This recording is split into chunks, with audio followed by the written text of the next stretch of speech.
No, you're not going to get free health care. Representative Mike Flood in Nebraska said flat out, America, it does not have unlimited money, and you're never going to have free health care. I suppose that what he should say was, if we gave you free health care, everything else that we're allowing for consumption, like the food, the water, the air, the prescriptions that we allow you to take, they're poison and they cause harm to your body. And we can't give you health care that we pay for and poison you at the same time. That's a double-edged sword. We can't afford to do that. We would literally have to go back, change all the FDA guidelines, get rid of all the medicines that cause more harm than good, and quite frankly, we can't profit off the back end of lobbying dollars from insurance companies. That's what it is. And I don't care. Anybody who watched this damn dude on television, they know this man is a joke. Hi guys, welcome back again to my channel and thank you so much for clicking to watch this video. So let's talk about the first clip of this video that we just watched. So this man is trying to say that the America does not have unlimited money to feed people for free healthcare system. This means that when you are sick, when you are down, that you are going to be the one footing your bill. You will be the one paying for all the costs. Yeah, and you guys know that when it comes to medical system in America, like, it is down so expensive. It is really so expensive, and this is going to, as in millions of people, a lot of people will not be able to afford their medical bill.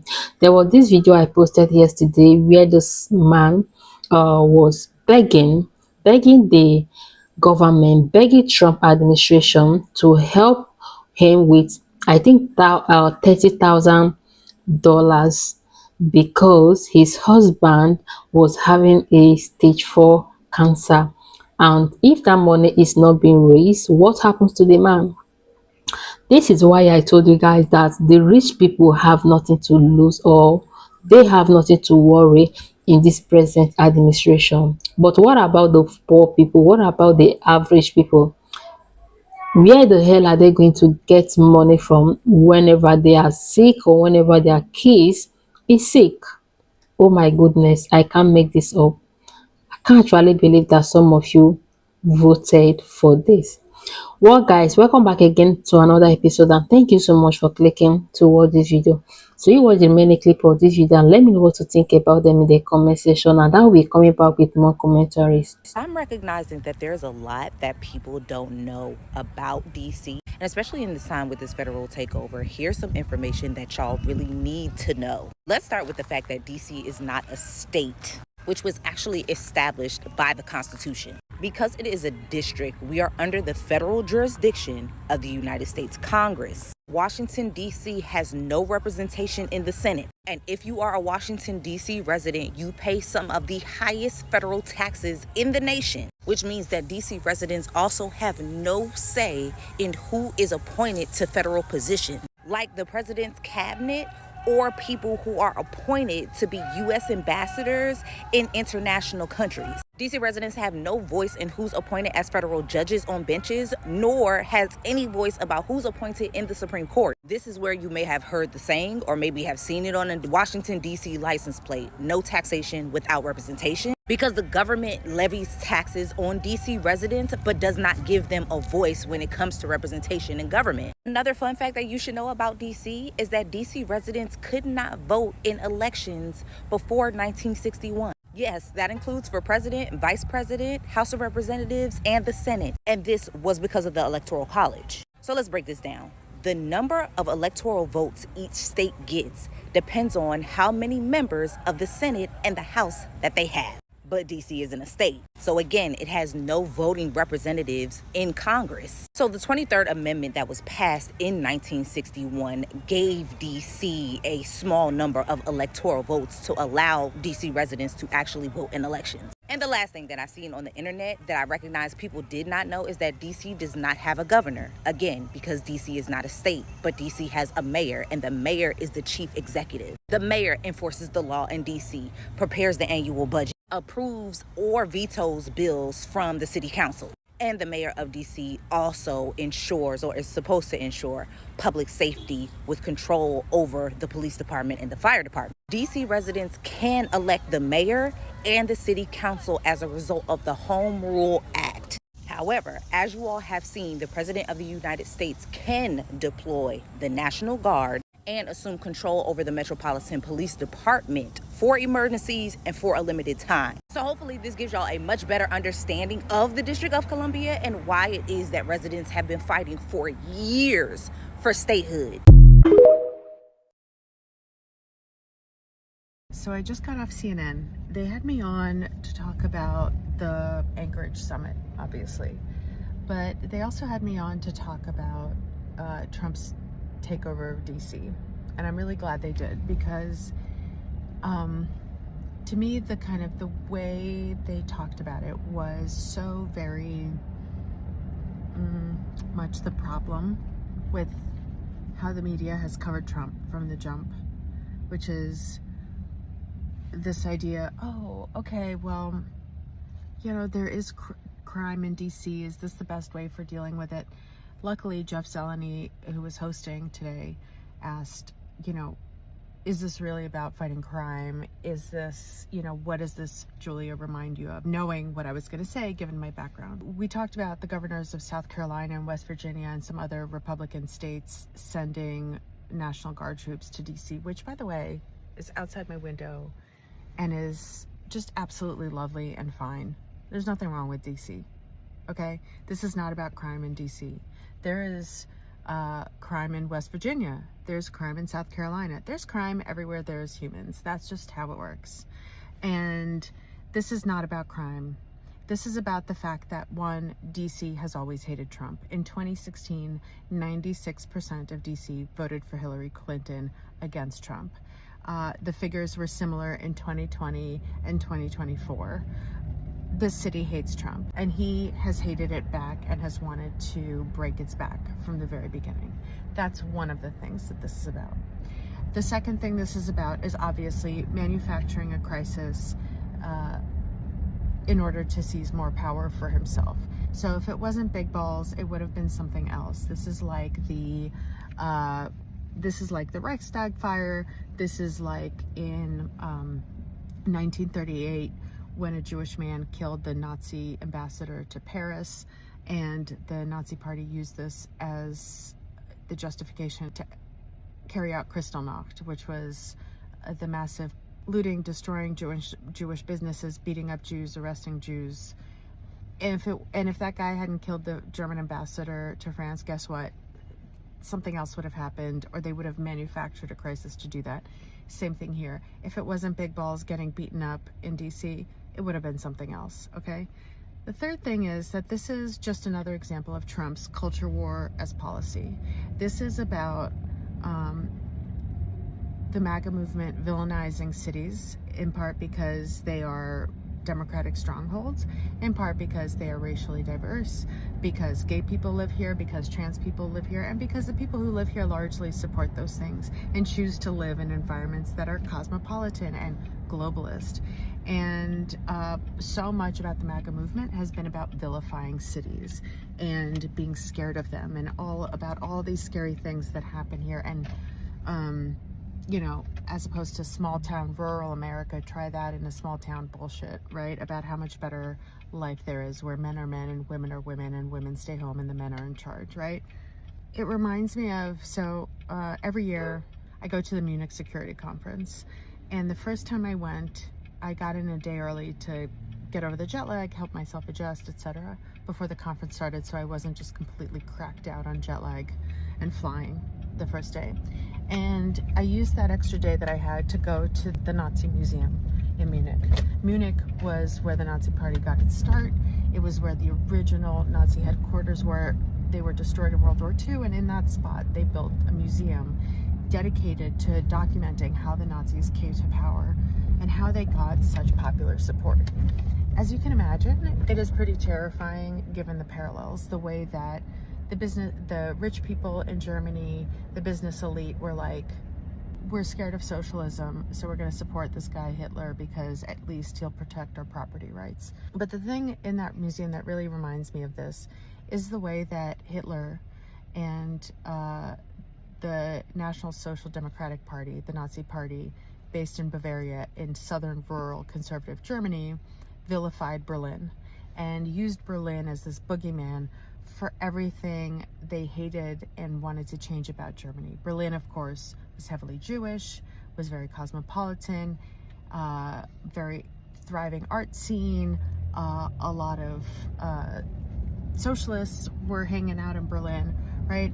And they used Berlin as this example of debauchery and degradation, and that this was kind of the example of how German culture had lost its way, had to be seized, how these people had to be broken, expelled, exterminated, in order for Germany to return to its true traditional self, to be great again. And that's what the takeover of DC is about. This is not about fighting crime. This is, having 20 armed federal agents from random federal agencies masked undercover, taking down a guy on a moped in one of the city's most expensive and affluent neighborhoods in Logan Circle. That's not about fighting crime. That's about, and one of the cops saying liberals already ruined America to bystanders. This isn't about fighting crime. This is about breaking the back of liberal America, cosmopolitan America, the America that embraces LGBTQ rights, that is anti-racist, that welcomes immigrants, and that doesn't like MAGA or Donald Trump. It's about breaking our backs. Guys, welcome back again, and thank you so much for clicking to watch this video. As you all know, let's talk about this other clip. So I really think that Trump is trying to reassert full control over the federal government, including the White House. So the Department of Justice, the military, and other federal agencies, and planning to replace the key government officials and career.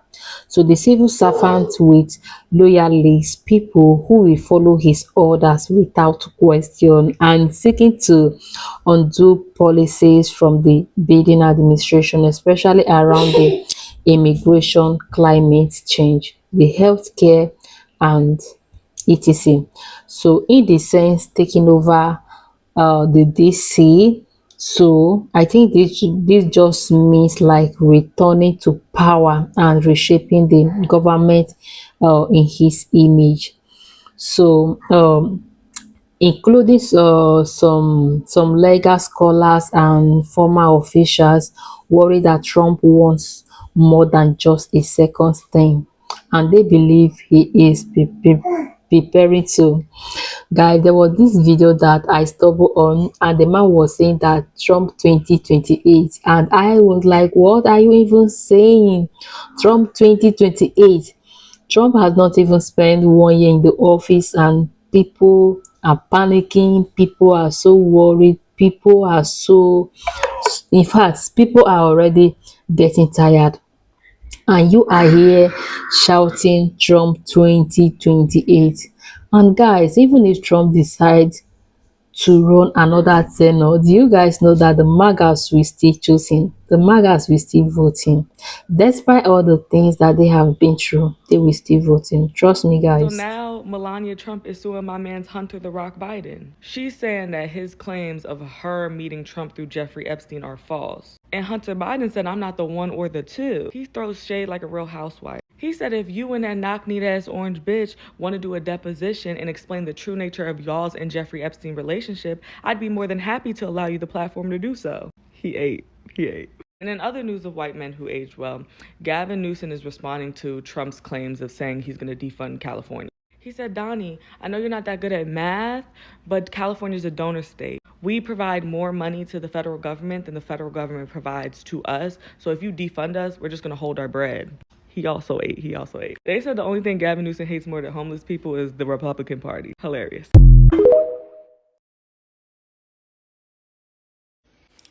Well, I think people are starting to see Medicaid. I've seen, I don't know, maybe 10 videos this morning. These poor people. They've lost their Medicaid. And at least the people in these videos, they don't have a pension. They don't have savings. Their Medicaid is what is paying for their medication, predominantly. And they can't afford it.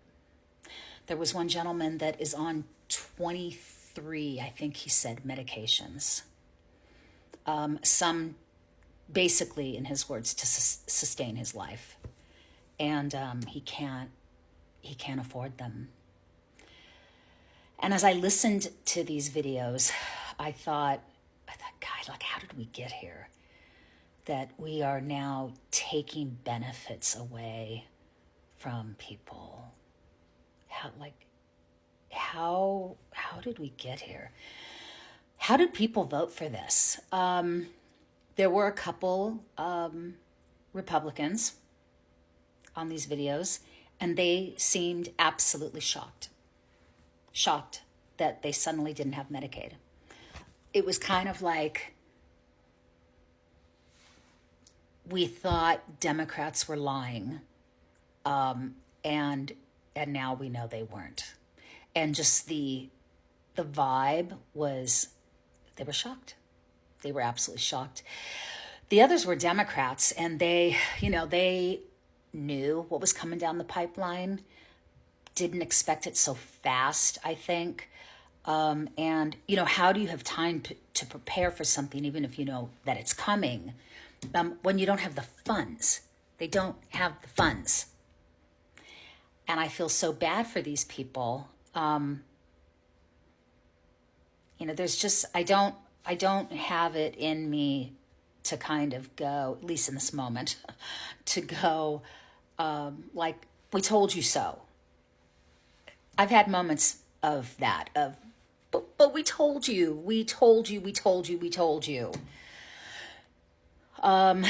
But you listen to the guy that's on the list instead.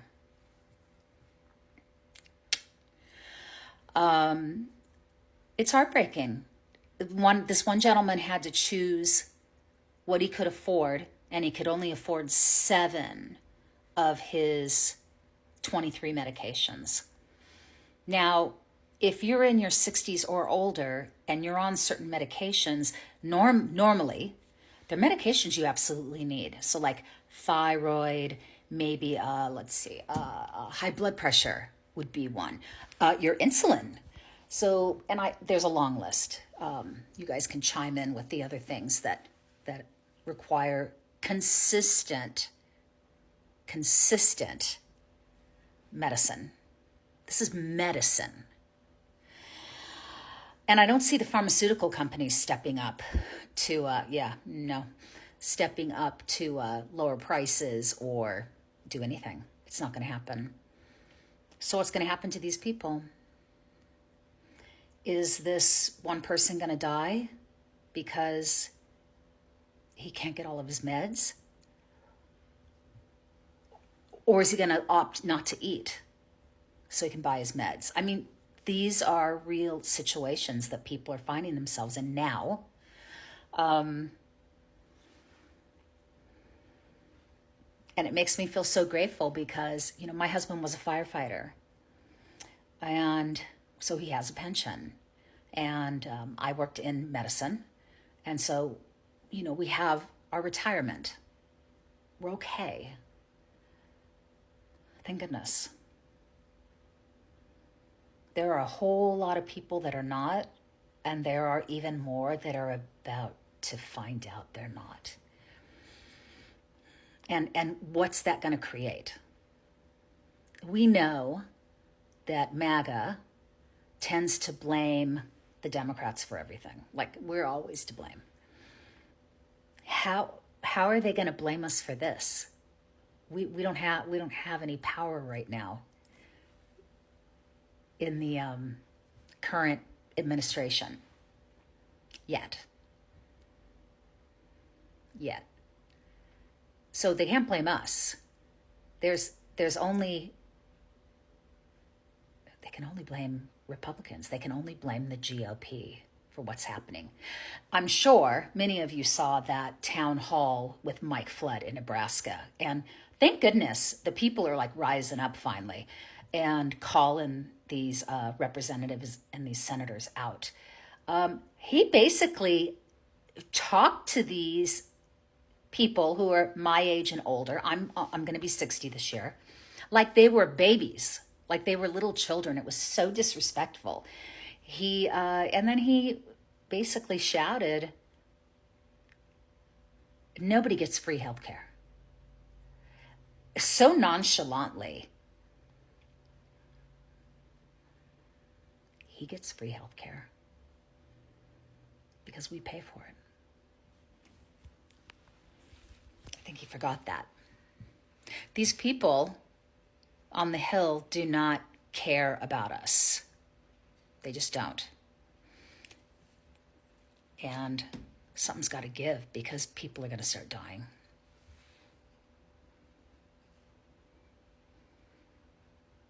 It's a nightmare.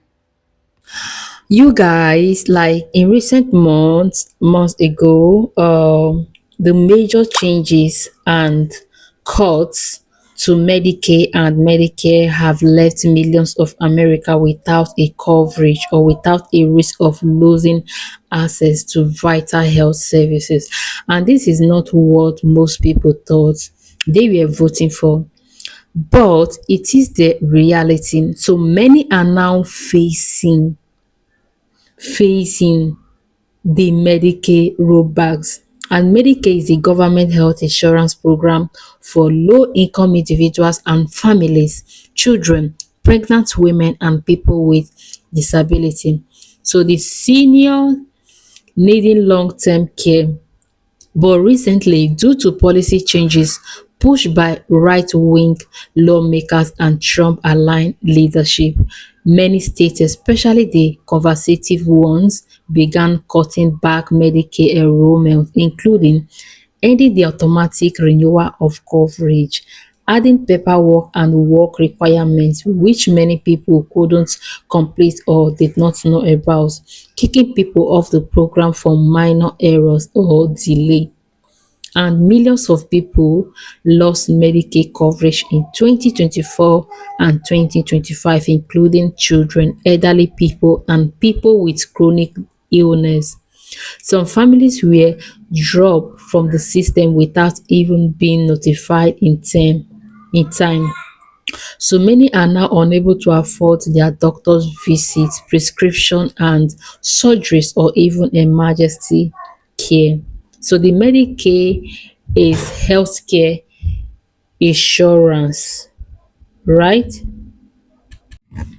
So this insurance coverage for medication and doctor's visit with some plans removing or limiting what's covered. So the increase out of pocket costs, meaning seniors now have to pay more out of pocket for routine care.